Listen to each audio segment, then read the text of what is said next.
Welcome to the Your Most Interesting Story podcast. My name's Rob, and each episode I intend to serve you up a big old piece of real-life pie as we hear about and dig into the most interesting thing that's happened to someone in their life. These are first-hand, true stories told by everyday people. In today's episode, we're going to hear about our guest and his wife's very old house and some very interesting things that have been happening there since they moved in about 10 years ago. So sit back and enjoy Matt's most interesting story. Ange and I, we bought the house back in May of 2015. We'd been in a townhouse. We'd been married for 10 years at that point, and we were ready to find our forever home. And we had expanded our search to an area that we normally wouldn't go to, a little bit further west of where we were living, and actually missed out on the house we wanted. It was right back when bidding wars were going on and people were offering crazy amounts of money. Same time, my wife became a part-time realtor. She actually found this listing. So we came out and looked at it, and it was different than what we had thought we would be looking for. We were looking for something not brand new, but modern, with some land, some updates and things like that. And when you come up to the home that we live in now, it's an old farmhouse. It's big, it's square. I'm looking around. I didn't even make it in the house, and I could see some cracks in the front porch. And I'm just like, oh my gosh, what are we getting into? And we took 2 steps in the house, and she looked at me and said, "This is the house."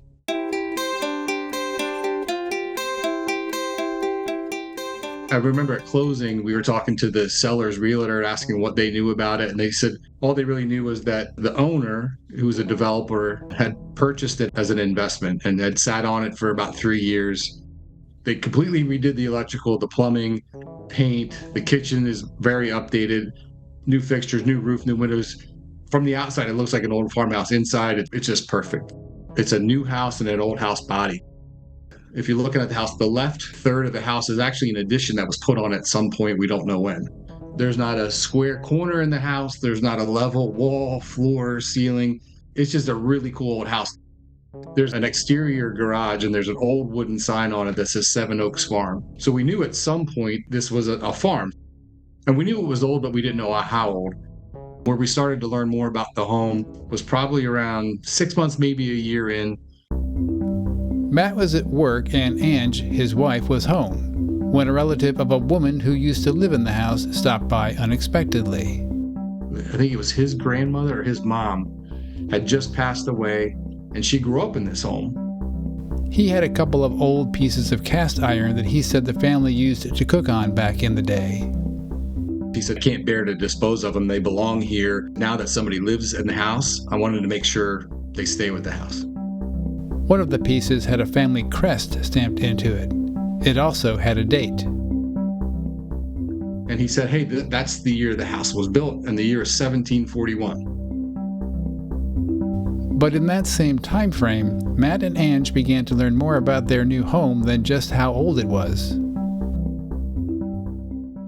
2 of our best friends, Mark and Kelly, unbeknownst to us, Kelly is very in tune with that other world, paranormal, spiritual. And the first time she came in here, I still get goosebumps thinking about her telling the story. She had a physical reaction that kind of threw us off. She had this look, and she started talking about the energy and the vibes in the house. And so she tells us about some of the things she's feeling. As Matt has described it, his friend Kelly exhibited the capabilities of a clairsentient. Clairsentience can feel and perceive energies and presences that are not apparent to the average person. This can include sensing the emotions and intentions of spirits without directly communicating with them.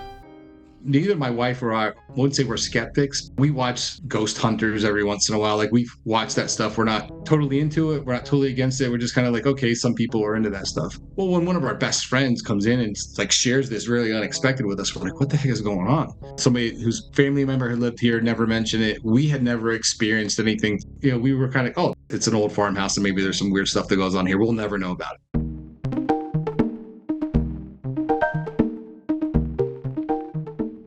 When Kelly was here for the first time and shared what she was feeling was when we became aware that there could be something going on here. And I'm going to say within the week. One morning we woke up and Ange, she said, "Did you pinch me or tickle me?" And I was like, I sleep like a rock. You know that wasn't me. What are you talking about? And she bruises real easily. And she actually on her side had a little bruise. Oh, wow. She's like, something happened. And so like the next day we had Kelly come back over. So we're like, hey, something's going on. We're not sure what it is. Kelly, one of the things that she was sensing or picking up on was a mischievous feeling or intentions. She's like, I don't feel anything threatening or anything bad. She said, all you have to do is just say, I don't want to be touched. I don't want to be bothered. She's like, just say it out loud. Wherever it's happening, say it. At this point, you still are skeptical. You don't believe that there's ghosts pinching your wife at night. Even after she said that, I was just like, there's got to be an explanation. We had a dog at the time, and he's 85 pounds, and he was sleeping in the bed of us. And I was like, maybe Bodie turned and hit her. In my mind, I'm still able to get to plausible explanations. For the first 3 or 4 times something happened, that was the first one. I'm like, there's an explanation for it. And did you follow Kelly's advice of asking out loud for the ghost not to Pinch your wife? pinch your wife? No. So I never have done it. Ange did. Okay. And it never happened again.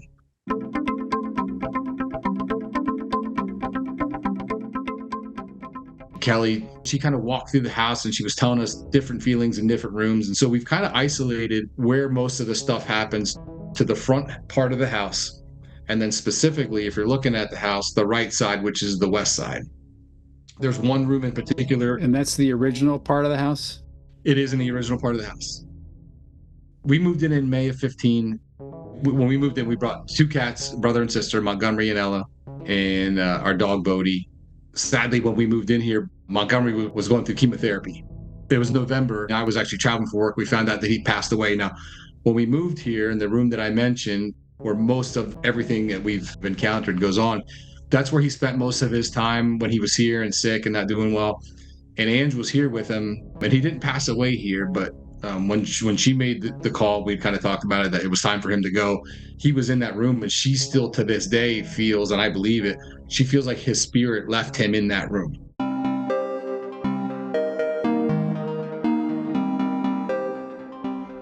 It was not long after that, and this is all within the first year, and Kelly's kind of been through and given us some awareness, and Ange had the thing happen to her.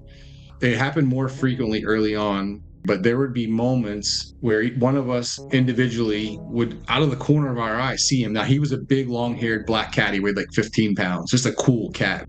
You just knew when he entered the room. Yeah, because he would usually let you know, but there was no mistaking when he was coming. And what we didn't realize, that individually, we thought we were seeing him out of the corner of our eye. And it happened a lot to me. And I'm just like, I'm missing him. My mind, I'm thinking he's still here. And one day, one of us said to the other, I swear I saw Montgomery. Whoever heard it was like, oh my gosh, me too. So we started talking about how often we had seen it, where we were, what was going on. And then it got to a point where like, okay, now we're both aware. It was like, is this really a thing? And so we would start bringing it up when we would see him, and it was happening quite a bit. It was soon after he passed. And then we asked Kelly again, hey, we feel like Monty's here. And she said, he probably is. She said, like, he's home. So it was kind of very comforting for us to hear that. But I am telling you, as sure as I'm sitting here talking to you, I don't know how many times, and now it's just kind of a cool thing. It doesn't happen as often anymore. Oh, hey, Monty's here. Or she'll say to me, hey, I saw Montgomery today. I'm telling you, I have seen my cat. It's cool. It was weird. It's like all those things. And I think it was our experience with him that really opened up our minds. And honestly, it kind of opened up this house, just stuff going on.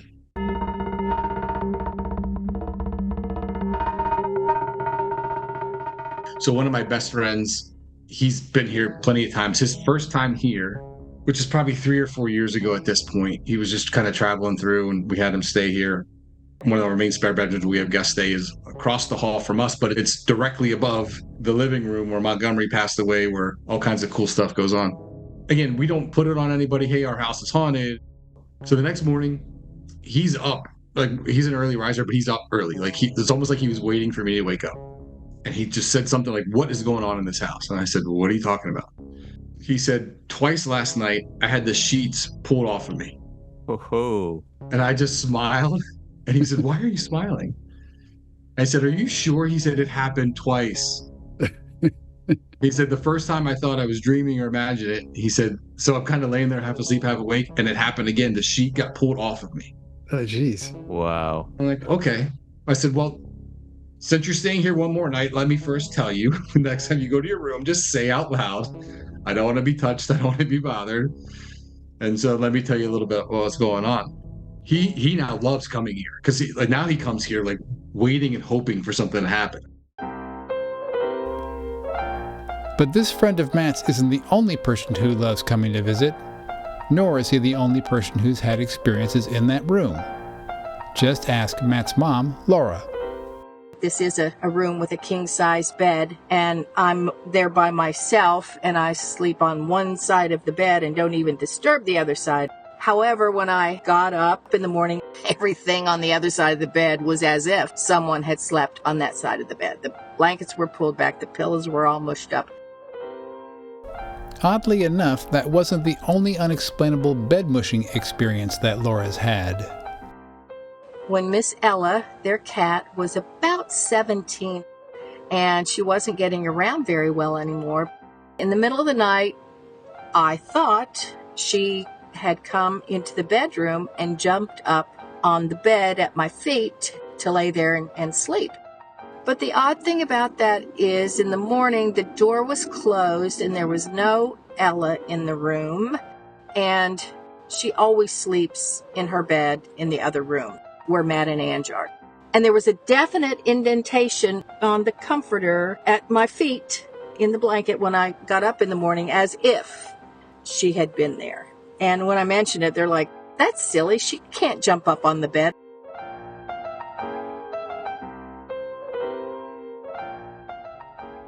This was 2 years ago. Dear friends Mark and Karen, they're retired. They kind of live the RV life. Again, I didn't know until she got here. We didn't know that she's more, I would say, impacted or affected than our friend Kelly is, to the point where she came in the house and she had to leave the house.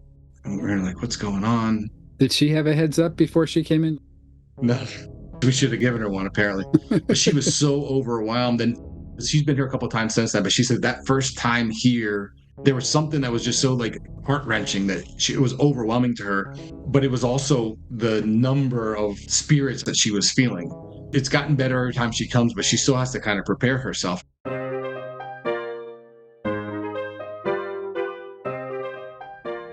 They were here probably 2 months ago. This is kind of a two-part story. As I mentioned, most of what we've experienced has been isolated to the certain room of the house or certain side of the house. I came home one night, and our laundry room, which is on the total opposite side of the house, our current dog, Spencer, he has a crate in there. And we always keep the door to his crate closed just because if you're walking through there, you can kind of run into it. But it doesn't swing open. Never. We've had him for a year. The door doesn't swing open. For whatever reason, I was in and out of the laundry room about 3 times that night. The second time that I kicked the door when I walked in, I was like, what in the world? Because I know I closed it the first time I was in, so I closed it the second time. And now the third time I go in, I kick it again. I was like, what? Like, so I'm like, something's going on. Like, and it's not a little open. It is all the way open. And I said to Ange, I don't know what's going on. Just the third time I walked in that room and I walked into the door to Spencer's crate. She looks at me. She goes, you're not going to believe this. She said that morning, she was getting ready to go upstairs to shower, double checked to make sure the door was closed and locked, ducked into the powder room real quick, came out, and the door was open. Wow. And it freaked her out because it wasn't like she hadn't checked it since last night. She just checked it before she went in the powder room. And now she didn't tell me this. I just told you what happened to me that night. We're like, oh, now something's going on over there. We don't know what. Not a week later, our friends Mark and Karen come by, and she's much better again. This is her third time here. And we just asked her, we said, hey, do you feel anything going on? And she looked over to that side of the house. She said, something's going on over there. She said, I think it's an animal. We didn't mention it. And then without telling her anything, she points right to that part of the house. And we just looked at each other. So if there was any margin of doubt or disbelief that we had about this place, she erased it. It's cool. And I still get goosebumps when I tell it. Part of me, I think, still doesn't quite believe it, but there's too many different things and people outside of just my wife and I who come in unknowing what's going on. And they're like, yep, there's this, there's that, there's the other thing. It's just crazy.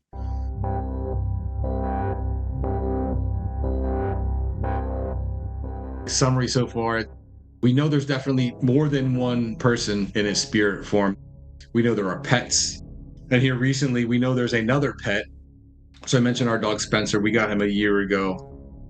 I mentioned when we moved here, we had 2 cats, brother and sister, Montgomery and Ella. Montgomery passed away. Ella just passed away, I guess about 8 months ago at the ripe old age of 20. She was almost 21. Oh, wow. And this was her house. I mean, it's like she ruled the roost. Even when it was Montgomery and our big 85-pound pit bull, like she ruled the house in a nice way, but everybody knew like she was the queen and she kind of came and did her thing. And she was a daddy's girl and all that good stuff. Spencer, we got him from a rescue. He was at a breeder, very under socialized. Fortunately, we had a house that we could do it with doors and baby gates. We couldn't let Spencer and Ella be together unattended. Not that Spencer would hurt her on purpose, but she's old and she's not moving fast for anybody, and he's a ball of fire. Like, so I mean, when he gets going, he just like runs into stuff. So for her benefit, we had to keep them separated.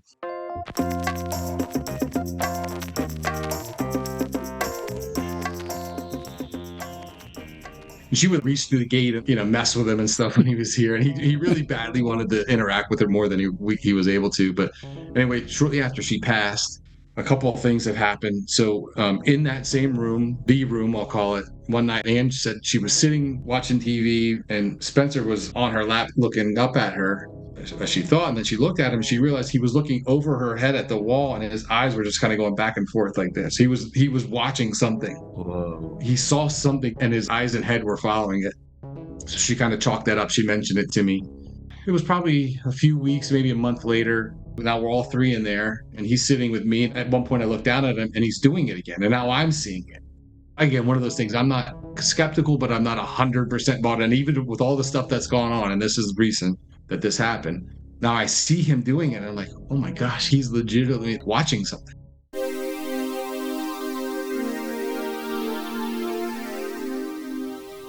Again, this is all within a few week period. The two of them fell asleep down on the couch one night and I went up to bed. Ange woke up at like 3 a.m. in that room and on the front wall of the house, she saw an orb. That's her word. An orb is a spherical, transparent ball of light that usually appears in photographs or videos. Ghost hunters often interpret them as a manifestation of a ghost or spirit, suggesting paranormal activity in a location. But before we go back to Ange and Spencer's light show, let's hear once again from Matt's mom, who experienced one herself, in the room directly above on the second floor. I am aware of the smoke alarm, but this was from a different area, and that's why I questioned them. When I turned the lights off, I became aware of a light up in the corner of the bedroom flashing. And I thought, well, that's odd. Maybe Matthew installed a security camera with motion detection. All night long, every time I would move, I would look up there, and this light was just flashing, flashing, flashing. I just kind of rolled over and didn't pay attention to it. In the morning, I said, hey, Matt, did you put cameras in upstairs too?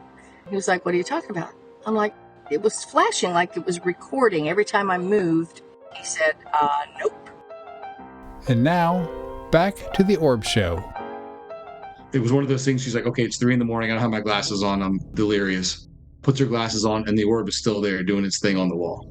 The same motion that the dog was looking at prior to that, back and forth? The same motion. It was the back and forth. And she's just watching this thing. And she's trying to like look away and blink and go back. And it's still there. Damn. 3 a.m. There's no cars going by. Like we live kind of out in the middle of nowhere. There's nothing that would explain where this very distinct light is coming from. Wow. So I'm going to piece together a before and after that. Because now Spencer, we've validated he's experienced some things and Ange is seeing some activity in that room. It was probably after the orb thing where I said to her, oh my gosh, 3 weeks before I had been outside with him and we came walking up the front porch. This room was on the corner of the house and I came walking by that room in the front door. Again, this part of the house where all this stuff is going on. And as he and I are walking past the front door, he just suddenly like flinched and spun around like somebody poked him. And I just smiled because I'm like, okay, somebody's messing with him. But I'm like, it's a one-off. And again, one of those things where maybe a bee hit him. I kind of explained what it could be. So I never said anything to her. And now it's happened probably 2 or 3 more times since then. And it just happened this past weekend, right in the front of the house, right where Ella would hang out and kind of poke him through the gate. So we're pretty sure it's her, which honestly warms our heart because I told you how we kind of validated that Montgomery came back, right? We could see this black shadow. And our friends Kelly and Karen would always tell us, hey, they're going to come home eventually. Ella, we can kind of validate because it's like, okay, somebody's got his attention and kind of picking on him, and that's what she did.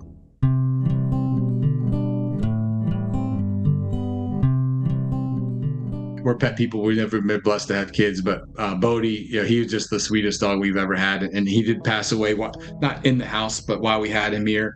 And we've been waiting for him to come home, and it's going to be 2 years in July. But while we haven't sensed him in the house or haven't picked up on anything that he's here, you guys know what people say about cardinals? Mm-mm.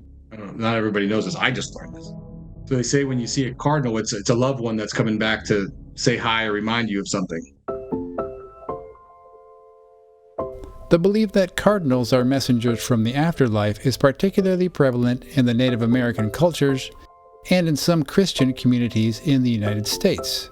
It's said that seeing a cardinal after a loved one has passed away is a sign that the deceased is visiting or watching over the living. And I'm sure there have been cardinals around our house before. I've seen cardinals before. So, and this happened the night that Bodie passed and the night that Ella passed away, and they were about a year apart. We were on our back porch after we had said goodbye to them, and like now every day we see cardinals around here. And there's one biggest, brightest red cardinal you've ever seen in your life, and we're certain that it's Bodie.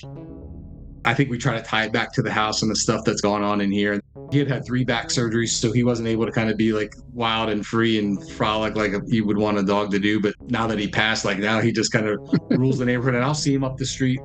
So our local convenience stores around here are called Wawas. I like to get my Wawa coffee in the morning. And there's like 3 points along my route where I always run into Bodie and his band of brothers running around.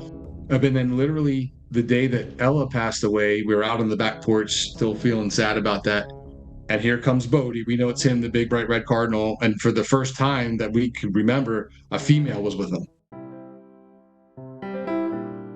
There's currently a popular song about cardinals. So I texted Matt to let him know I couldn't help but think about our conversation every time I heard it. He texted back to say that over the weekend he'd pulled out his pellet smoker for the first time this season, and that Bodie had always been a big fan of it because he knew it meant he'd likely get something. Well, as Matt was waiting for the smoker to warm up, he said the biggest, brightest cardinal came by and hung out in the tree next to him.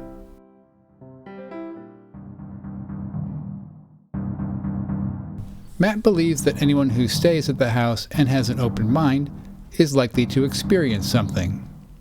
Like when his aunt and her daughter were visiting one Christmas.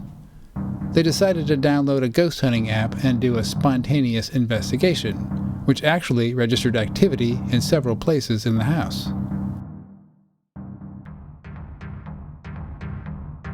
I asked Matt, all things considered, if he'd rather have this activity going on or not. 100% going on. Yeah. One of the reasons is because of what people ask him as soon as they find out how old his house is. Is it haunted? Every time. Is it haunted? I'm like, well, I guess it just depends on how you define haunted. But yes, we are not alone. I think it would be disappointing if I'd heard that question enough and the answer was like, no, I don't know what you're talking about.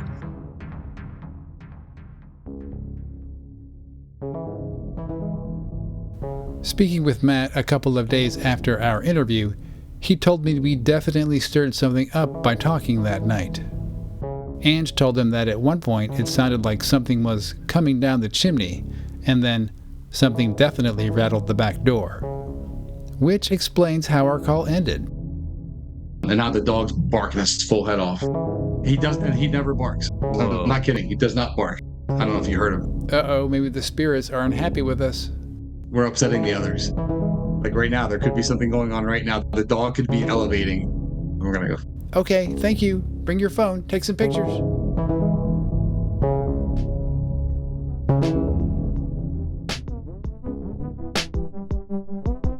And that's going to bring this story to an end. Remember to check out the YMIS Podcast Instagram account for show-related pics.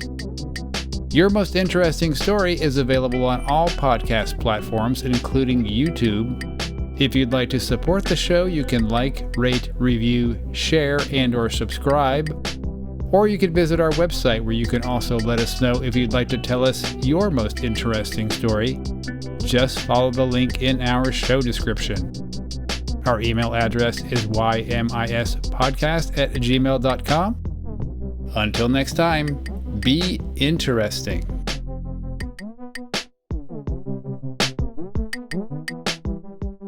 I wonder if the cat ghosts from the 1700s know what a podcast is. Below the walk-in fireplace that's in our dining room kitchen is another big fireplace in the basement. My wife lovingly refers to that as the child burning oven.